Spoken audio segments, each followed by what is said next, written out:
Hey guys, welcome back to my channel. My name's Natalie, and for those of you who don't know me, I've recently started doing videos all about Gibraltar because I have been living here as an expat for a whole year now. In this video, I'm going to be talking to you about everything that I've learned, things that I like, things that I don't like. So let's get started. Okay, so the first thing I wanted to talk to you about was the weather. When I read about Gibraltar before I moved over here, it said that we had 300 days of sunshine. That is true, but it's not always warm. Don't get me wrong, it's warmer than the UK, and we're in November, and today I went out in just a t-shirt and jeans, which you couldn't do in the UK around this time of year. So that I really love. In December, January times, that's when it gets like really rainy, really chilly, really cold, and you probably would need a coat. Once your body climatizes to the temperature, then you wouldn't go to the beach at this time of the year.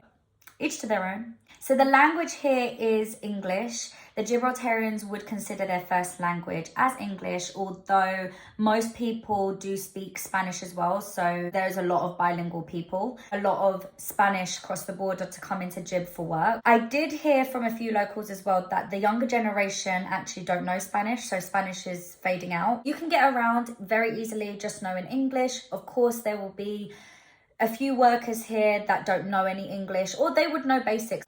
The culture here is also just like the UK. I mean, in London especially, the working environments are much more corporate. I've been for a few job interviews here, and I've dressed up as I would do back at home as interview attire, let's just say. But here, no, like especially in summer, people wearing flip-flops, shorts, like they're very relaxed here. Maybe it's the weather, I don't know. But then again, I can't speak like that for everywhere because I haven't worked in all environments here. But it's just based on the friends I know that are working here, and also the job interviews that I've been here. No, we do not have siesta here. So yeah, that whole Spanish culture, that stays in Spain. Okay, so what I've learned here is that the postage is absolutely horrendous in terms of if I wanted something so simple, for example, a birthday card I was expecting last year, it took about 3 weeks to get here. Even using couriers like DHL, FedEx, UPS, they do take quite a long time, and that is the most frustrating thing ever, because I can't order like next day delivery. That doesn't exist here. It's very like living in the Stone Ages. For example, Royal Mail, they say on their website that it will take like 3 to 5 days, but there's been countless of times that my mum has paid for express delivery, which they guarantee, 3 to 5 days for the parcel to be delivered in Gibraltar. But no, what a waste of money, and I can't stand it. I hate it. When your parcel arrives in Gibraltar, you need to pay a fee for it to be delivered. I've never actually sent anything from here back to the UK or to anywhere in the world, so I don't know how it is sending something, but receiving something takes 2 weeks minimum. So jobs, I mean, because it's such a small place, the variety of jobs aren't as much as, let's say, London or the UK in general. It's quite hard to find a job here, I guess, but quite easy if you're not fussed about what you do, about the hours you do, and the pay. You can always find something in the gaming industries, but most likely your hours will be long hours. You'd work weekends. The pay is okay for living in Gibraltar, but the lifestyle working in the gaming industry in terms of the hours is not the best, in my opinion.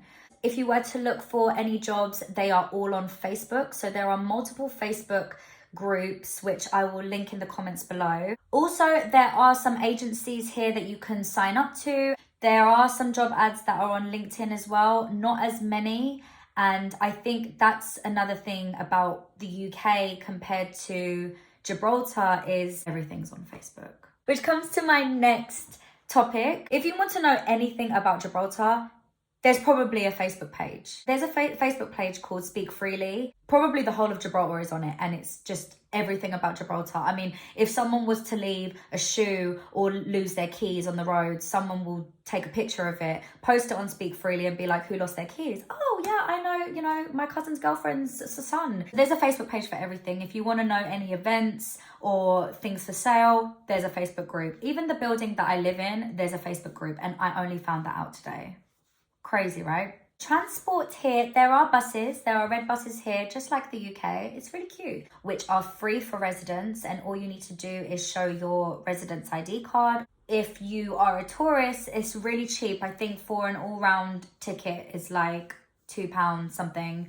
For one way, it's like £1 something. Majority of people here do ride mopeds or motorcycles because it's the easiest way. There's free parking for bikes, but of course there are a lot of cars here as well. And a lot of people from Spain come into Gibraltar to, you know. Those are the main things that I've learned about Gibraltar. If I think of anything more, then I'll do a part 2 of this video. You guys just let me know. But I'm going to go on to my Q&A that I did on Instagram just to see what you guys wanted to know. Okay, is it hot all year round? What's the best month to visit? If you're coming from the UK and you do want holiday season, I would probably suggest June to August. It does get really, really nice from March till about September. Who lives there? Like, what's the demographic? Young, old, black, white, etc. I would probably say main expats that move over here are quite of the older generation. Of course, I've met friends that are roughly my age or younger, so I know that there's a variety of ages here. It is more of an older generation place to be, I feel. Maybe I'm wrong. I would say the racial ratio is like that. Whites and minorities. I mean, I would be walking on the street and I'd be like, oh my God, it's another black girl. Or like, you know, oh my gosh, it's another Asian. A lot of minority backgrounds come from Spain who work here, but actually living in Gibraltar, there's probably a handful. The minority group as blacks and Asians in Gibraltar are very low. So are school classes taught in English or en Espanol? So this is a really good question because the schools here actually get taught in English. I'm not sure if they have Spanish lessons in school or they have to take it outside of school, but like I said, the first language here is English, so schools are taught in English. Is alcohol cheaper in Gibraltar? Yes, alcohol is much cheaper in Gibraltar because there is no tax and duty here. I'm going to do a separate video talking about why there's no tax and why are things cheaper here. But yes, alcohol is a lot cheaper here. You can get probably a litre of vodka, let's say, for, I don't know, not more than £8, something like that. But I don't drink much, so I wouldn't know. What is a traditional Gibraltar dish? So, I don't know. I see fish and chips a lot. I'm going to Google that. Okay, it's the calentita. It's translated as the warm one. Calentita is the national dish of Gibraltar, an oven-baked meal that looks similar to dark flour pizza without toppings. This is very interesting because I've never tried this, so I'm going to find somewhere who does the best calentita and I will vlog that. So stay tuned for that video. That's a really good one. What side of the road do you drive on? We drive on the right hand side, so the oncoming traffic will be on your left. So European style basically, and any vehicle that you would buy in Gibraltar, it would be a left-hand drive.